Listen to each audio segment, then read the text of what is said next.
terme miel. Tous les pollinisateurs ne font pas nécessairement du miel. C'est seulement les abeilles domestiques qui vont en faire.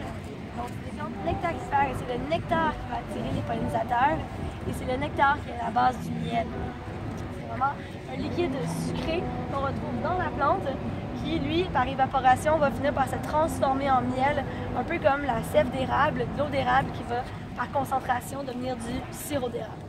C'est une concentration de glucose, fructose qui est dans le nectar, qui va faire la base du miel.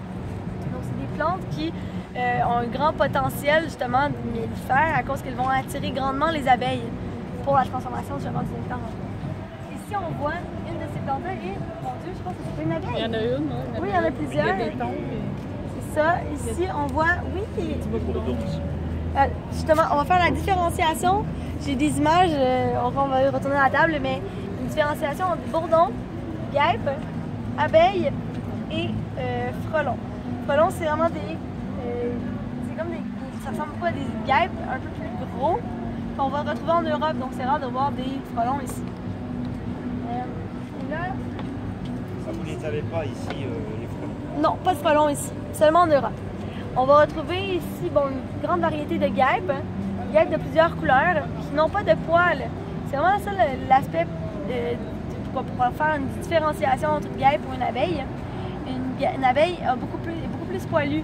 Donc le pollen, on va en parler un peu plus tout à l'heure, mais le pollen, c'est vraiment des petites particules qui vont se coller au corps du pollinisateur. Lorsque le corps du pollinisateur est poilu, ben, le pollen va beaucoup mieux s'agripper après le corps. Donc plus de pollinisation, plus de potentiel de reproduction de la fleur avec un pollinisateur poilu. Donc c'est pour ça que les abeilles sont des meilleures pollinisatrices que les guêpes. Les guêpes qui ne sont pas poilues et qui sont aussi omnivores. Ils vont manger aussi des cadavres d'insectes, tout ça. Donc les guêpes, c'est ça qu'on va retrouver dans nos poubelles à la maison. Et là, on a une guêpe et une abeille.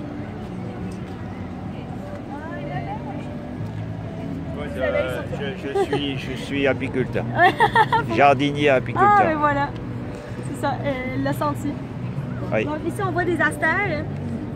Qui est une plante. Faut pas. On voit aussi des bourdons. Calme. Il faut rester ça, exactement. Il ne faut pas la déranger. On voit un bourdon ici, un bourdon qui n'est pas le mâle abeille. Non, c'est vraiment une espèce différente. Le bourdon, beaucoup plus gros, poilu aussi, mais plus dodu. Moins minutieux que l'abeille, aussi au niveau de la pollinisation, moins efficace que l'abeille. Et là, des astères, plantes mellifères, bleutées, feuilles symétriques, fleurs symétriques. Et les abeilles aiment les fleurs qui sont jaunes. Bonjour! Jaune, bleu. C'est vraiment des couleurs qui vont attirer les pollinisateurs, principalement les abeilles. Puis, parce que quand on parle de pollinisateurs, on parle aussi des papillons, de certains mammifères, on parle aussi des colibris, des oiseaux, et des bourdons, etc. Donc, plein de sortes de pollinisateurs. Mais les abeilles sont vraiment les champions. Donc, c'est des astères. On voit ici une autre fleur qu'on appelle l'agastache fenouil, qui attire beaucoup les pollinisateurs. Grand potentiel mellifère, teinte bleutée, hein, donc ça attire beaucoup les abeilles encore. Donc l'agastache fenouil encore ici. Ici, jaune. Oh, on a monté en graines, mais c'est la verge d'or. La verge d'or qu'on retrouve beaucoup dans les champs, dans les endroits, les terres en friche. Donc verge d'or, là c'est vraiment à la fin, elle commence à faire des semences. Regardez, ça vole au vent.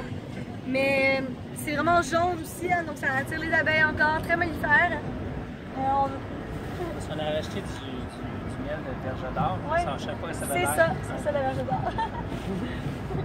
On a ici la bourrache, qui est une fleur asymétrique. Donc, qui est une fleur qui, selon il y a plusieurs études qui tentent à démontrer que les abeilles aiment les fleurs qui sont symétriques. Ce serait plus facile pour elles de venir se déposer. Mais cette fleur-là ici est asymétrique, mais la bourrache, c'est vraiment une plante que les abeilles adorent, malgré le fait qu'elle soit asymétrique. La fleur ici, là, on voit qu'il y a 5 pétales. Donc, c'est vraiment une asymétrie. Une fleur symétrique aurait 4 pétales. Donc, vraiment avec un acte de symétrie facile.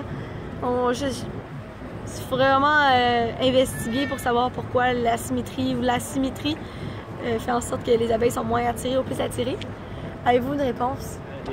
Non, mais elle est utilisée pour la cuisine aussi. Ah oui, la bourrache, oui, oui.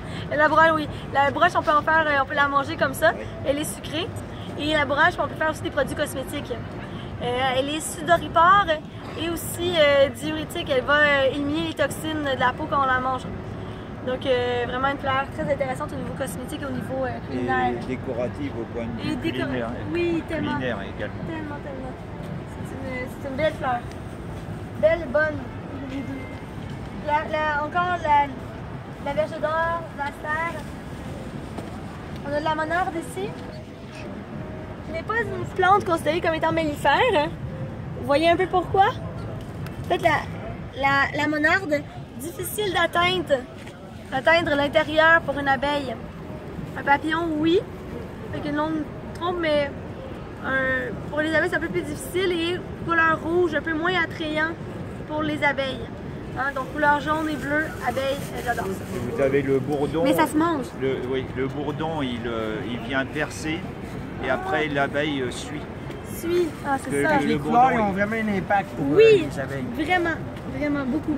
Donc voilà, si vous voulez goûter, en plus la monarde c'est sucré. La pétale se mange. Dégustation. Oui, dégustation. En général, on suce le bout et on a le goût de... Non mais Ok. je connais. C'est quand même bon. C'est vraiment bon. C'est le nectar. Ouais. Et voilà. Hop, Donc là, maintenant, on va continuer la marche en allant par là-bas. Alors, bon, j'ai Allô?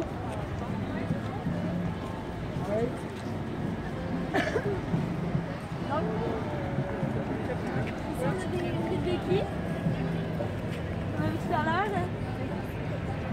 Donc, j'arrache les fleurs, mais on a le droit, c'est un jardin à cueillette autorisée. Donc, cueillette, tout le monde peut venir cueillir. C'est sûr que je n'exagère pas, j'en prends une, puis c'est suffisant. Donc, la rue de béquille, on voit ici qui est une fleur qui va venir, qui est vivace, donc qui vit d'année en année, qui revient, c'est pas une annuelle, c'est vraiment une vivace. Donc, la rue de béquille qui va elle aussi être, qui va attirer les abeilles couleur jaune. On a ici le trèfle. Beaucoup de trèfle un peu partout. Trèfle, intéressant de faire un couvre-sol avec du trèfle. Ça va vraiment fixer l'azote dans le sol, donc c'est pas nécessairement bon pour les pollinisateurs parce que les pollinisateurs aiment beaucoup le trèfle rouge principalement. C'est vraiment très mellifère, tu sais, du miel de trèfle.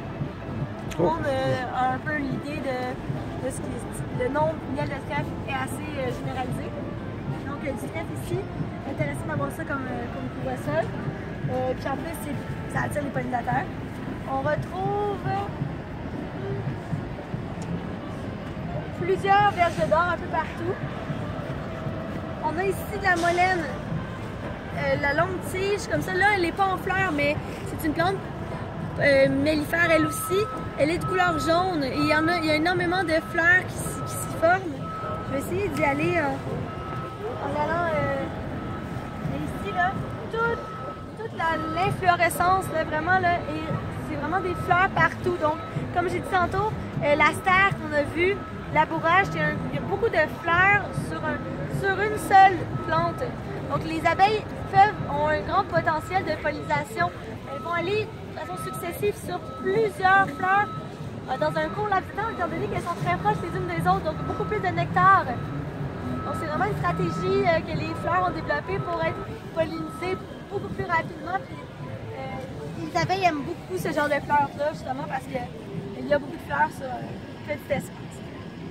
On voit pas mal ça pour l'espace.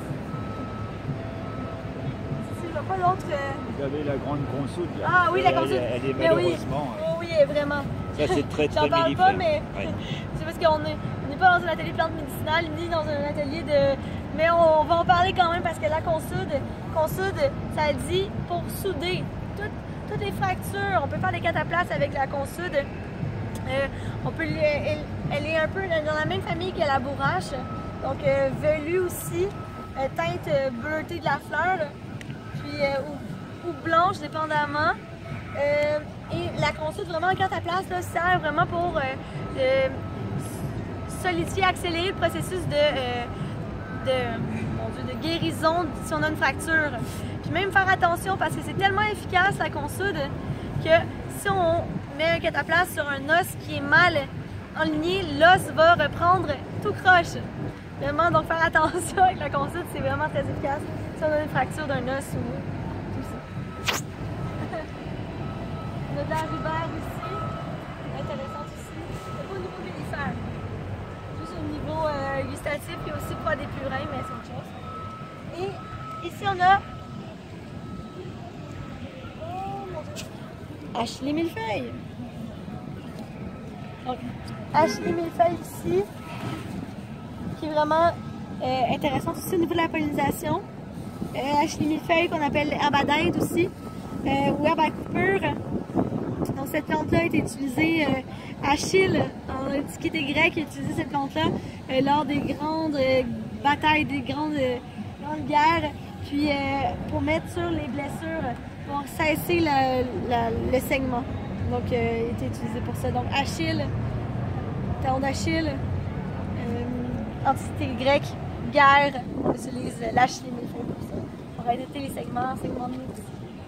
Et là on va aller là-bas, on va retourner à notre table de confection de d'autres semences. Des certaines plantes qui sont mellifères, donc nectarifères, on va les fabriquer.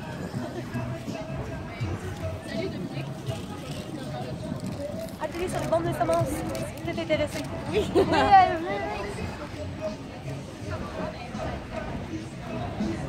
Il y a une chaise pour tous, donc on va aller tout ça.